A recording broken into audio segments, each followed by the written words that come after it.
PCS में नायब तहसीलदार के पद पर चयनित हुई हूँ।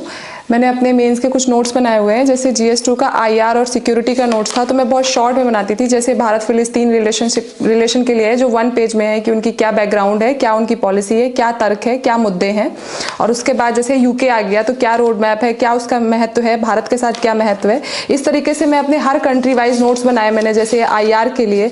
फिर मैं अपने इकोनॉमी के लिए, जैसे हम बात कर सकते हैं कि इकोनॉमी के लिए मैं जैसे भूमि सुधार पे पूरा एक नोट्स बना दिया, बहुत शॉर्ट में, पूरी स्कीम्स के साथ लिख करके, जैसे ये पूरी स्कीम्स लिखी हुई हैं, क्या मुद्दे रहे हैं आज तक। इसी तरीके से सब्सिडी वगैरह में तो मेरे इस तरह से नोट्स होते थे कि मैं कोई भी टॉपिक में, आप देखिए, पहले उससे रिलेटेड कुछ डेटा लिखती हूँ, फिर उसके टाइप्स या उसके तर्क वितर्क क्या होते हैं, उसके क्या बेनिफिट्स होते हैं और क्या उससे जरूरत स्कीम चल रही है उससे रिलेटेड।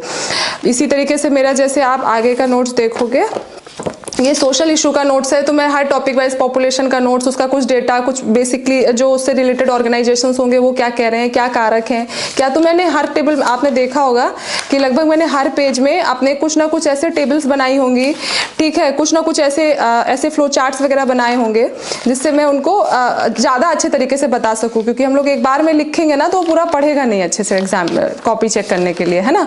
तो हमको अपनी कॉपी पढ़वानी है। तो देखिए इस तरह से जैसे हम नोट्स बना लेते थे कि कितना % क्या है, जैसे एक फॉर एग्जांपल एक ओल्ड एज का है कि कितने ओल्ड एज लोग हैं, कितना होगा फ्यूचर में, क्या होगा, क्या डेटा है, क्या उसके लिए सरकार से स्कीम चल रही है, उनके लिए उनकी क्या समस्याएं हैं। तो ये हमारे सोशल इशू का हो गया। इसके बाद ऐसे ही में कई टॉपिक, जैसे पॉलिटी का नोट्स था, तो पॉलिटी में अब जो हाल ही में मुद्दे चल रहे हैं, मैं जैसे हर मंथ वाइज बनाती थी। जैसे मई 2021 की ये न्यूज में आया होगा तो मैंने उसको लिखा, क्योंकि मैं 1-1.5 साल के करंट अफेयर को फॉलो करती हूँ किसी भी एक एग्जाम के लिए।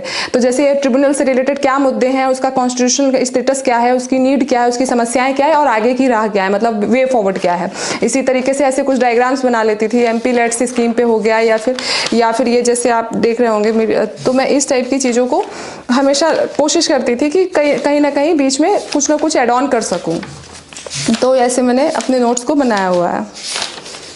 ये मेरे वर्ल्ड हिस्ट्री के नोट्स हैं। तो मैंने वर्ल्ड हिस्ट्री को भी बहुत शॉर्ट में, कि कहाँ से स्टार्ट हुआ, तो ये देखिए आप, वर्ल्ड हिस्ट्री यहाँ से शुरू हुई। अमेरिकन क्रांति बहुत शॉर्ट में, कारण क्या थे, उसके प्रभाव क्या थे, उस क्रांति के स्वरूप क्या थे, और वहाँ का सिविल वॉर कैसे हुआ, फिर यहाँ से फ्रेंच रेवोल्यूशन कैसे हुआ, उस पर रिलेटेड डायग्राम, उसके कारण, उसकी परिस्थितियाँ। उसके बाद नेपोलियन कौन था, मतलब बहुत शॉर्ट में जितना, क्योंकि देखिए मेरा 2 पेज में पूरा हो गया फ्रांस की क्रांति, और उसको बहुत अच्छे तरीके से मैंने लगभग सारे पॉइंट्स को लिखा हुआ है। तो और जैसे इंडस्ट्रियल रिवोल्यूशन आया तो उससे क्या कारण थे, क्या अर्थ है इसका इंडस्ट्रियल रिवोल्यूशन का, क्या क्यों ब्रिटेन में ही आया, क्या उसके रिजल्ट रहे। फिर ये जैसे इटली का यूनिफिकेशन आया, तो यूनिफिकेशन ऑफ इटली कैसे हुआ, क्या था। तो मैंने ऐसे अपने इसके वर्ल्ड हिस्ट्री के भी नोट्स बनाए हुए हैं। तो लगभग मैंने सारे टॉपिक हॉलिस्टिकली पढ़े, ऑल्दो वो सिलेबस में थोड़ा कम भी लिखा होगा जब एग्जाम आता है, लेकिन मैंने लगभग सारे टॉपिक्स के शॉर्ट नोट्स कहीं ना कहीं से पढ़ करके